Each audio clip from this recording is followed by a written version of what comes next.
So this is my Civil War collection, at least part of it. It's not nearly all of it.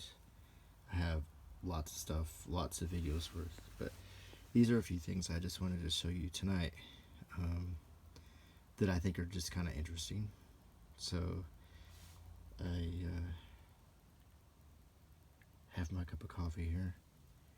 So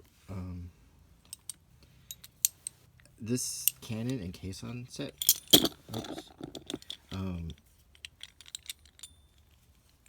they connect, as you can see, and you just picture that this would be drawn by horses.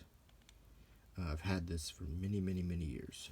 This was something that was given to me when I was a child, so the brass is quite faded, but in my opinion I think it looks more authentic now because it's so old. But the details are really good. You can even see where the fuse was placed on this cannon. I don't think they make them this good anymore, to tell you the truth. But this is my cannon and caisson.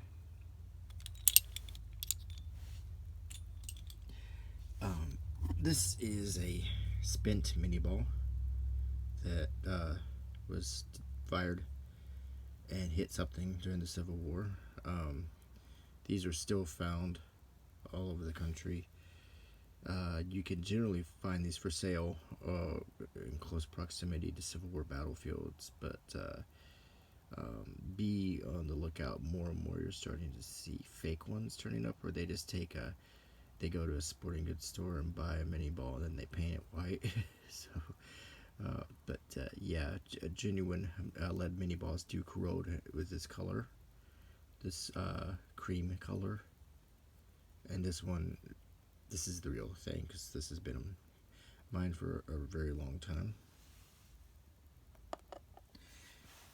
I got the two generals here, and rub the dust off their heads. These plastic figures, I really like these.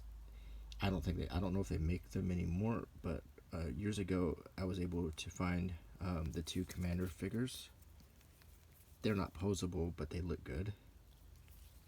Robert E. Lee and Ulysses S. Grant in their uniforms.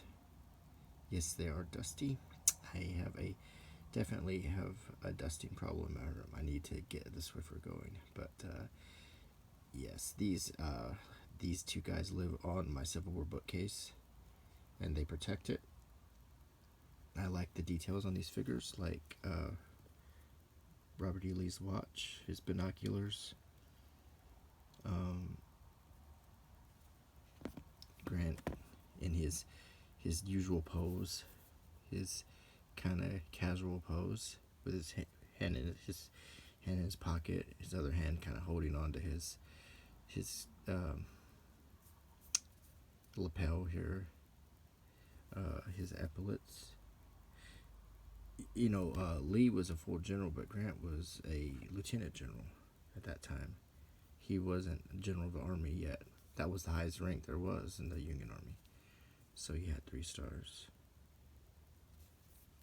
He was wearing shoes. Lee was wearing boots. It's just really, these are good figures. I really like them. Let's see. This is what started it all for me. This was this book was given to my mom when she was a little girl, and it was handed down to me. This was the story of the Civil War. It was a children's book, panoramic and fast moving. This is the complete story, accurate, clear, unbiased, and it is unbiased. This story didn't favor either side particularly. It just told a straightforward narrative, and it gave a lesson about the Civil War. And this was the first book I ever read about the Civil War, right here, and I still, copyright 1958, I still have a place of honor for it in my shelf. And this is what got me interested, and my dad and me would discuss it. We would he would take me to battlefields. We would carefully go through these battlefields. I mean, we paid attention to what we were looking at. We studied it. every aspect of the Civil War. I grew up, and that was one thing that me and Dad always talk about together is the Civil War. We love watching movies about the Civil War. I don't know how many times we watched The Blue and the Gray, but so this is the book that started it all for me. And I mean, and it's funny, all my life I still picture these illustrations when I think about people like Winfield Scott or Abraham Lincoln. These illustrations were my first introduction to these people before I even saw photographs of them. So, this is a really good book if you could ever find a copy of it, because it just covers so many different... I need to be very careful with it.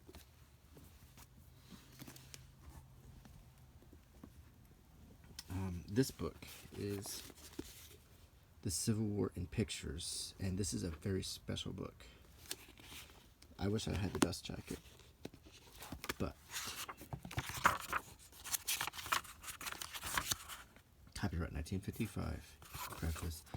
This book is just pictures from Civil War newspapers, and it has text that follows along, but every page, it doesn't just show the battles and the Civil War stuff, it shows the ads, it shows what was going on. It has blurbs for stage plays and everything. Every bit of the history of the Civil War is covered, and everything is taken directly from Harper's Weekly or the Southern Illustrated, or look at that very inaccurate drawing of General Grant there. Whoever drew him didn't have good information. That's not what he looks like. But this is one of my absolute favorite books. It's just a very straightforward narrative of the war, filled with all of these contemporary pictures.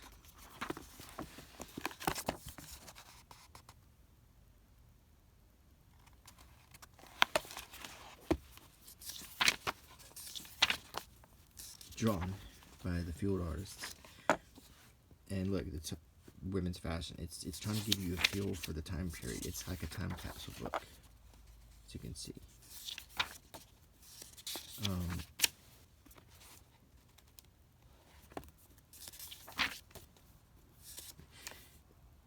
See the offer of marriage refused, because this is a picture from one of the dramas that was in Harper's Weekly, one of the serials. And I have so many copies of Harper's Weekly that I recognize a lot of his artwork. Incidentally, I mentioned The Blue and the Gray, and it's probably my favorite Civil War miniseries of all time. It's, it doesn't have a particularly high budget. It doesn't have nearly enough actors in it to fill out, the regiments, but it tells such a compelling story. It has good acting. And it's the story of a artist who is from the South, and he goes up north to Pennsylvania, and he gets a job at his family's newspaper. Is Uncle and Aunt's newspaper, and he is impartial, so he's on neither side of the war. He does artwork for Harper's Weekly. And he's torn because his family wants him to fight for the South. The people in the North think he should fight for the North. He only has one friend who's this Union captain, and he struggles, and he loses his mind in a way. It's another picture from a serial. As you can see, I just really love this book. This is one, if I'm going to the beach or something, and if I can't find anything to read, I'll grab this one, because I can just open it at any page and just start reading and liking it. It's kind of like having a stack of Harper's Weeklies with you if you're just in that mood to just, soak in some history. It's just really good. So I don't know if you can find a copy of it anywhere. It's 60-something years old, but it's really a good book. I highly recommend it. This one here is Volume 8 of the American Heritage New Illustrated History of the United States. Here, let me show you some. My collection of American Heritage history books is pretty scattershot. Cause here's my volume 3, and look how much newer it is. But volume 8 is the Civil War American Heritage, and I've always liked American Heritage books because they're just chock full of full color illustrations, and this is fairly old. What is the copyright on this? Foreword by John F. Kennedy, copyright 1963.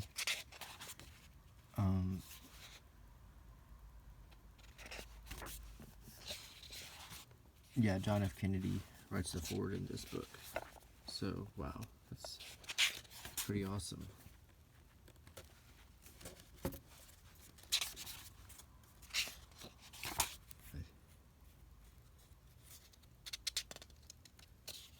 Well, maybe he did the foreword for the complete series, because I don't see it here. It just says, yeah, my bad. This is the only one I have. And, anyway, but this one is just full of beautiful, beautiful full color art, like what you'd expect from an American Heritage book. And, I've always liked this series. And Braxton Bragg. And look what you find in it. See, this is an old brochure from Confederate Memorial Hall Bleak House. And goodness, this is probably for information dial. See, it doesn't even have an area code. So this is sometime in the early 80s, late 70s.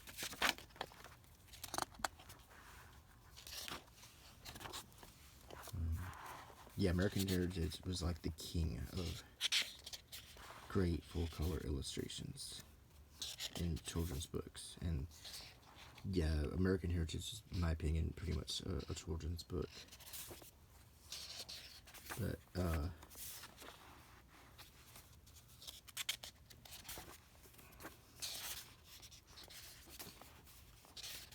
I had to admit, I've never actually read the text in this. I've just looked at the pictures.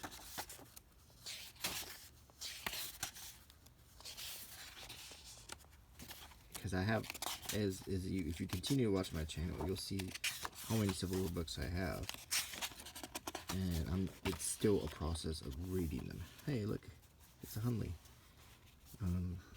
I just saw that a few weeks ago in person.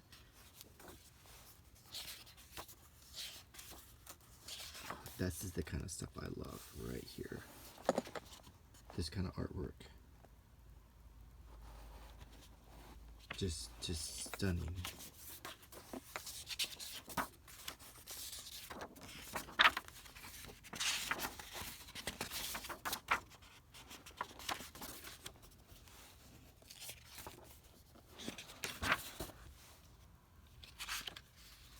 And it's got a lot of pictures I've never seen in anything else. So, there's your American Heritage book. Okay. Next, I guess I'll show you this. This was a present from my parents.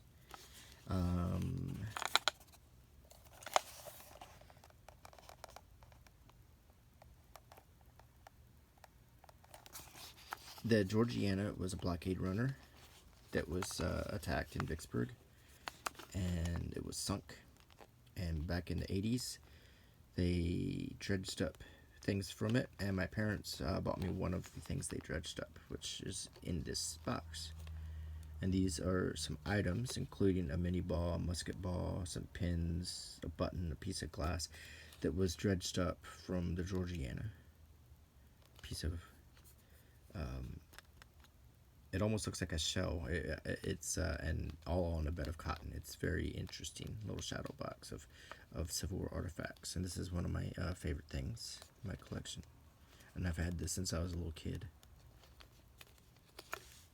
So I keep my other mini ball on top of that. Next, I'd like to show you this. If you're a Civil War person, then It depends on what generation you are. If you're my dad's generation, it's probably Bruce Catton would probably be the Civil War author that you would pick. If you are the new generation, maybe James McPherson. If you're my generation, the author you would pick was Shelby Foote for the definitive Civil War history. And you might recognize Shelby Foote from the Civil War documentary. He played a big part in that. He did a lot of the commentary. But what I have here is my splendid 4-volume Civil War A Narrative book set. Carefully, there's 3 textbooks and 1 resource book here about Shelby Foote. It's called American Homer, Reflections on Shelby Foote and His Classic Civil War Narrative. I believe this was done after Mr. Foote passed on. But this particular volume is just about Shelby Foote, but it goes right here. And look how beautiful these are.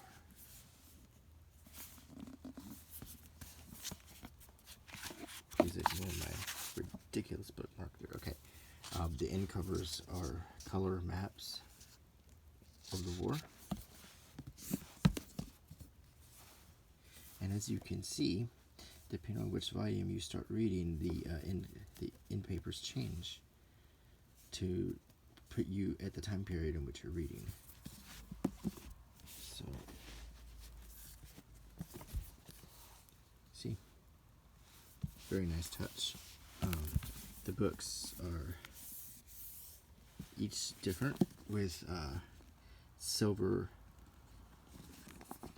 photograph looking, you know, if it was the silver oxide process of photography, that's what it's suggesting. This reflective silver covers with pictures from the Civil War. It does look like photo negatives in a way, and beautiful pictures. Just beautifully done, these books.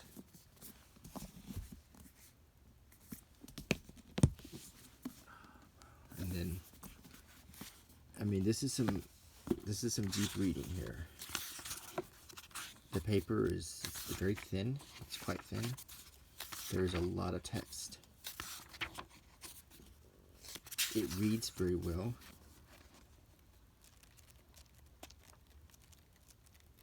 But as you can see, there is a lot of reading involved. Volume 1 has 800 plus pages. There's a lot of text, a lot of stories. So if you want to sit down and start reading this will be, you know, quite an achievement to finish.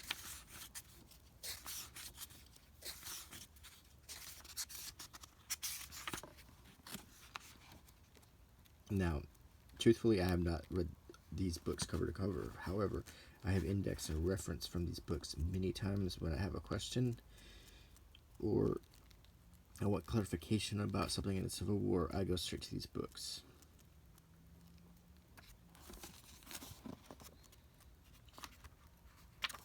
As you can see, there's a very useful index in the back. So if you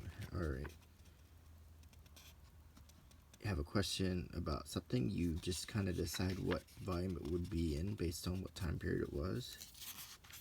Find it here in the index, and it will refer you to where to start reading. Gabe Lincoln, so on and so forth. As you can see, it's a very extensive index, a very concise, useful index.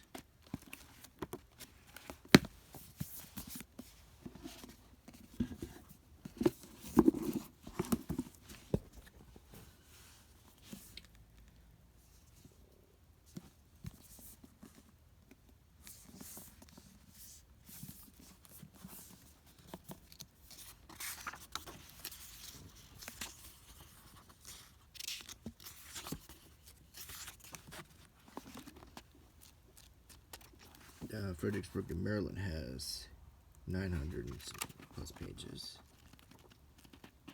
And there's a lot covered between Fredericksburg, which was a huge Confederate victory through Maryland, which was the Battle of Antietam, which I guess you could say Antietam was kind of a draw. I guess tactically, yeah, it was a northern victory, but Lee managed to escape with his whole army, so I don't know if it was the kind of victory they wanted. McClellan had all of his plans before the battle, and he didn't act on it. I think that was the end of McClellan. So this is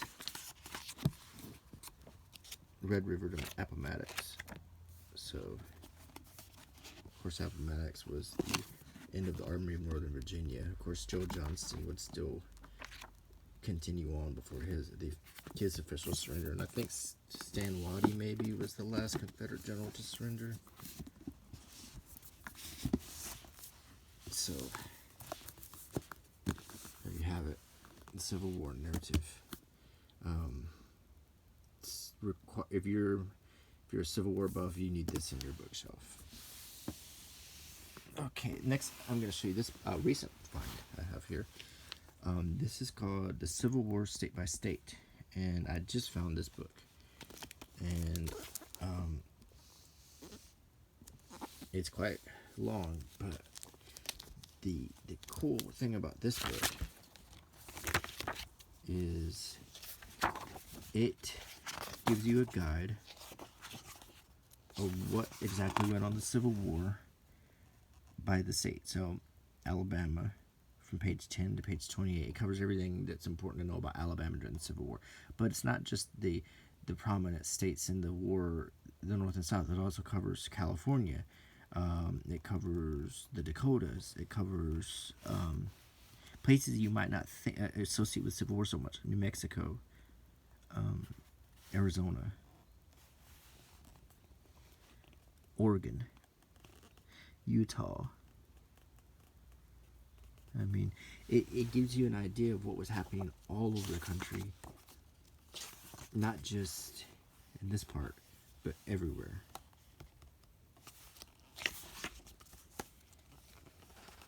And it's just, in fact, state by state. Each state's laid out with a flag, the personalities involved, the incidents, and incredibly great illustrations. This book is just loaded with great artwork, maps, illustrations, photographs.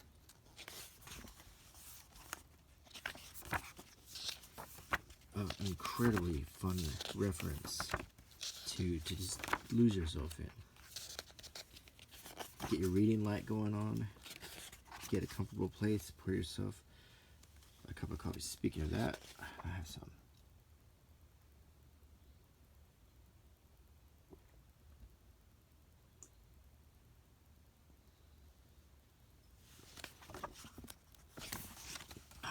I've had a lot of fun with this book.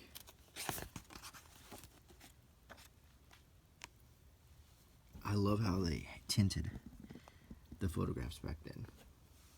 I love that. Yeah, this book is just, if you see this book, pick it up. Trust me. If you like the Civil War, and if you want to take it a little bit farther and find out what was going on all over the country, you will find just a bag of goodies in this book.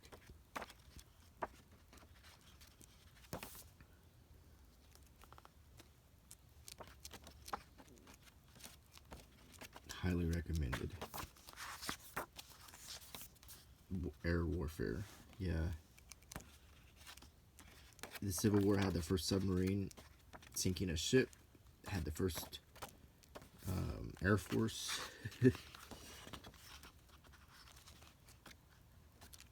And there's a lot of, and not just the states, but there's just stories in this. Just stories about people and lives and everything. Really cool stuff. So, I definitely recommend this one. Okay, last thing. I'm going to show you this.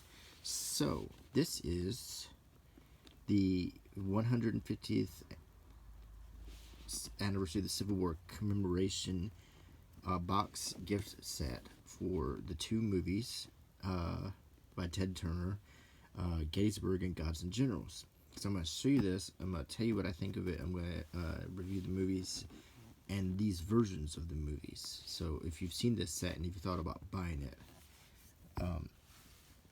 first of all, the box is really well done. I mean, it's a really nice presentation box. So it's this ribbon, and once you pull it off, before you even get to the movies, which are here, there's a little goodie bag in this envelope.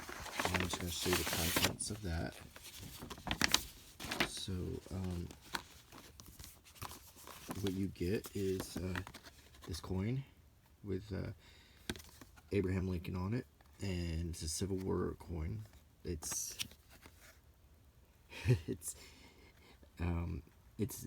very lightly minted, I guess you could say. It's not a very detailed. It has a silhouette of Abe Lincoln, and on the back it has the flags and some design on it, and it's on a card. It's neat, you know. It's not anything really to write home about. There is an offer from National Geographic to buy some of their books, which they include excerpts from.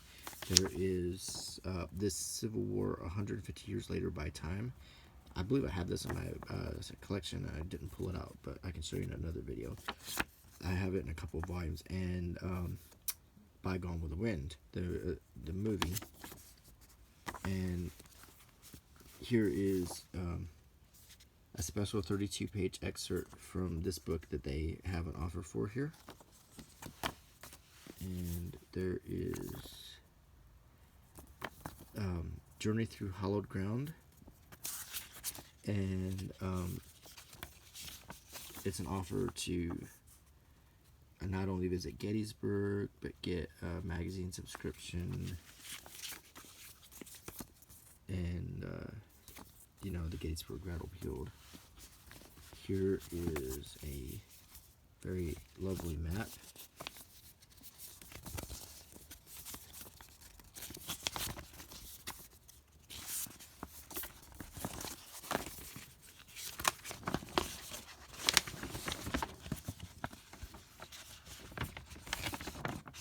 Okay, so on one side of the map is a really good, comprehensive map of Civil War battlefields. And on the side, bottom, there's a timeline. And then on the other side of the map is a closer look at the Battle of Gettysburg only. So, there's that. And here we go to importing maps.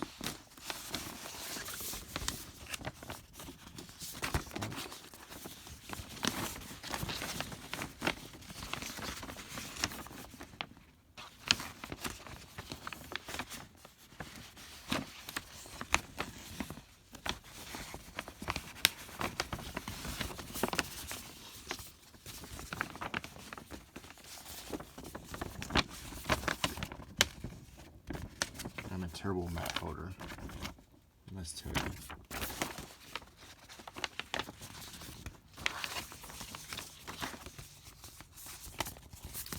Mission accomplished. Okay, so we got the map. Now, let's look at the 32-page excerpt from the Times Civil War book. And it's pretty cool.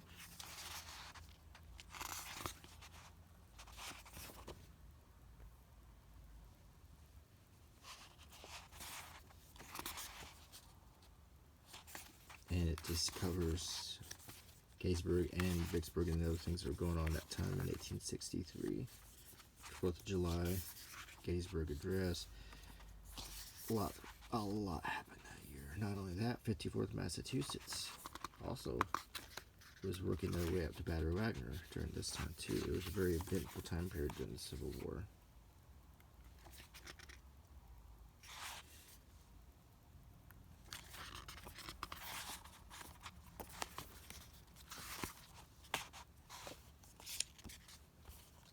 So this is nice. It's a nice little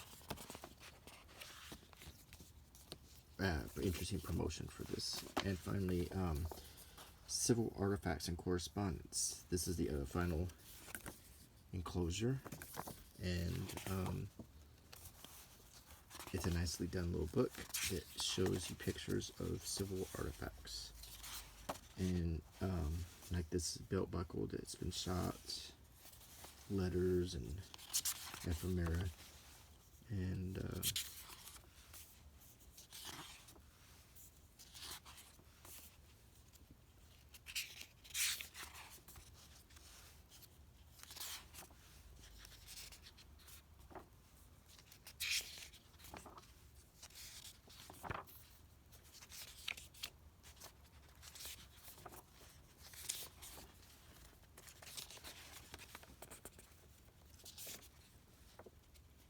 Gettysburg Address, which I believe you wrote on the back of an envelope. I don't think it was nearly this neatly written out like they're showing here, but it's still a lot of good stuff in this book. Okay, so let's get to the movies and tell you what I think of them. These are both the director's cuts of these two movies. Gettysburg, 3 disc director's cut, and Gods and Generals, the 3 disc director's cut. So the Gettysburg director's cut was not an improvement of Gettysburg. It was, in fact, I prefer the undirector's cut version of it. The scenes that are on the director's cut seem awkwardly put in. They slow down the flow of the movie. They seem to be poorly acted. They just don't seem the same caliber as the rest of the movie. I can't stand the director's cut of Gettysburg. The original version of Gettysburg is flawless battle movie, great movie. The director's cut is terrible. I do not recommend it.